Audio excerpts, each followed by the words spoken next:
securitization theory has taken a quite radical departure from the way we usually talk about security. Because when we talk about security, we tend to assume that there must be things out there that are security threats. And that's why we have the word security. And then we take this word security and we go around and see where it fits to those things. And we assume that the task of security analysts basically is to assess what are the biggest threats, how should we deal with what, and then tell the policymakers, these are really serious things, you better do so and so on. The point of securitization theory is to say, well, it's actually the other way around. There are no natural things out there that are security threats and others that aren't. It's more that we as communities politically choose sometimes to deal with things in a particular way.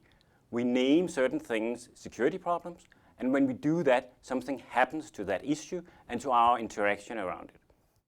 The point here is that when you say terrorism is a security threat, or you say climate change is a security threat, you're saying this is something existential that could be overriding normal issues. It's not a normal issue we can leave to normal politics and see maybe we deal with it, maybe we don't, maybe we do this, maybe we do that.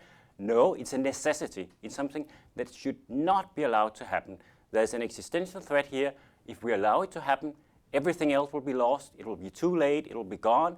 We have to deal with it. And because it's a necessity, it is outside the normal bounds of political rules. And we therefore can allow extraordinary measures like war, political violence, secrecy in the way we keep documents. We all know that for reasons of security, so-and-so is not public and so on. We can have conscription, other measures we usually wouldn't do. We can violate international treaties and so on.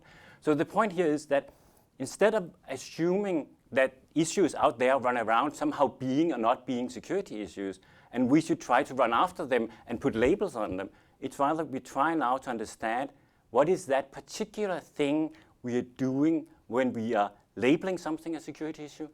And more specifically, it's happening in a process where a securitizing actor says, this is an existential threat, therefore we have to act upon it, therefore it's legitimate to do something we otherwise couldn't do. And the relevant audience say, yeah, we accept that, thereby we grant you the right to use extraordinary measures. Securitization theory works with a relatively small number of core concepts that are closely linked to each other. And that's kind of the apparatus you take and use in a specific case. And they're also closely tied because they're all closely, you all mention all of them when you tell the basic idea of securitization. So the fact that a securitization is a situation where a referent object depicts an existential threat and justifies to the relevant audience the use of extraordinary measures. It all goes in one sentence, but you also have to pick each of the key concepts out and say, what was it we said here? We said there's a referent object. Something is depicted as existentially threatened. And that obviously has to be something we want to survive. It doesn't help to go out and say some nasty bug is existentially threatened. Then people will say, great. You can't justify extraordinary measures in that. It has to be the nation or the state or freedom or our future welfare. It's something where people say that has to survive. That can't go. Therefore, you can justify extraordinary measures. So the referent object is to some extent constructed in the move itself. That's the performativity of it. But it has to be one that you are able to get away with saying it has to survive. A key concept in the construction, which has maybe got too little attention in the early versions of the theory, but I would today say is maybe the most important, is the audience.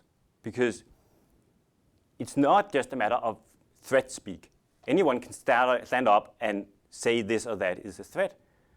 Something happens at the moment where an audience accepts that because of this threat, alleged threat, they are willing to accept that we go to war, keep secrets, shut down this debate, make whatever extraordinary measures we otherwise you wouldn't do. So the crucial decision is in some sense taken by the relevant audience.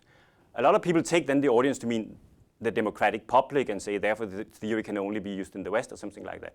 No, the relevant audience can be very different depending on what kind of issue it is, what kind of political system it is.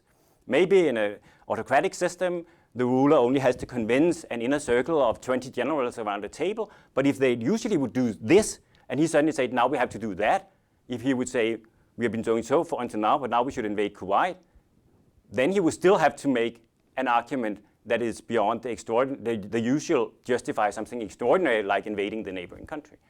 So there's always an audience you have to convince, and that is the crucial event. That's the difference that securitization makes, that when you have done that, that issue has changed from being one kind of issue to another kind of issue, and it has new implications. Then there is a securitizing actor doing this. In a lot of the traditional security theories, you wouldn't be very clear on whether referent object or actor is the same. You talk about state security, but is the state the actor or the referent object and so on. When you move into all the new threats, it's quite clear you have to make this distinction, because you can maybe say the state wants to securitize for the state to survive. But when you start to talk about the survival of the nation as an identity community, it becomes very dubious if you say the nation acts. That's kind of mysterious. You can say this right-wing group stands up and claims that it speaks on behalf of the nation, and therefore we should stop immigrants because it's a security threat. Or you go to the environment. The whales have to survive because otherwise we will no longer be able to be in the world we want to be in. But it's not the whales who are saying that. It's Greenpeace who says the whale have to survive and so on. So the referent object and the securitizing actor are two key concepts. Implied in this threat is also then that it's an existential threat. You have to say it's not something that should go in the normal weighing of issues, maybe this, maybe that. It's something that has to be solved. It is unacceptable that we don't deal with it. So it has to take priority, therefore urgency, therefore extraordinary measures. In the 80s, a lot of critical actors, peace movement and other sort, it's a great idea to have more kinds of security. It's in a sense a way to keep the military down. You're not the only ones doing security. The environmental movements are dealing with security as well. Health is a security issue as well. It was a way to relativize the importance of the military. And then I was a little worried that people took it so lightheartedly and said, oh, we can call this security, we can call that security, as if it had no price to do that. So the whole argument of securitization theory is to say you pay a very high price if you want to deal with something in a security mode. It's always a trade-off. You gain something by calling something a security issue. Typically you gain urgency, priority, focus, ability to act and so on. But you pay a price in terms of freezing it mentally as something given by de-democratizing. You're saying this is a necessity, this is something we can't discuss, by creating a kind of us-them construction where the problem is out there, we are the solution and so on. For instance, in relation to the environment, that is maybe problematic because in some sense we are the problem and we are the solution, but by securitizing we are moving the problem out somewhere. So in that sense, the idea of securitization theory is to enter that discussion about widening and say, let's be a little more careful about just thinking the more security, the better. Security is at best a necessary evil. At best you might say, we don't really believe we can handle this problem with normal measures. We might have to use extraordinary measures. That is a kind of failure. Securitization theory is not an IR theory in a sense that it has of being a general theory about international relations as such. It's a security theory. So it's taking its clue from the area of security, developing a theory, and you can go out and use that theory on lots of areas, some of them even to some extent beyond what was traditionally seen as security. The theory has then been used in different ways. A lot of people have used it on specific case studies and saying, let's see what happened in the escalation of this conflict, how actors on one side started to depict an existential threat from the other side, justifying extraordinary measures. Maybe you even study the whole conflict constellation, look at the other side, see how they build up a security construction that justifies extraordinary measures. You might even go on then to try to see what do you do about this conflict. Can you de-securitize it, as you would say in the language of the theory, take it out of the security framing, and thereby maybe get it one notch down. But you also, a lot of people have used the theory on specifically the new security issues of saying, what is happening now when we take in an issue that previously was not considered security, like religion or climate change? What happens when issues that are very unlike the old security issues suddenly get into the security framing? Does it kind of shape that issue in unfortunate ways that suddenly has this security labeling?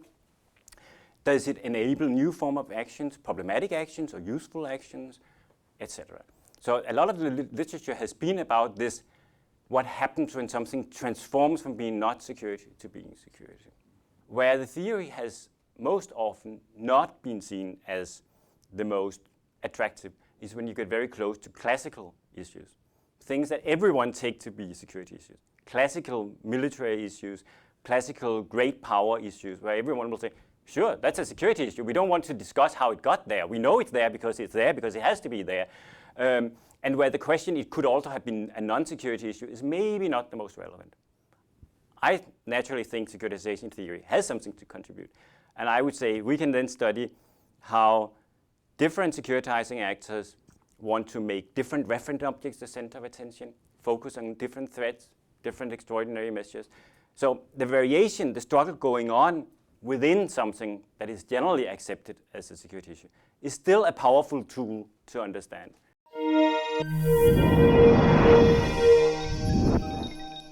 Get more from the Open University. Check out the links on screen now.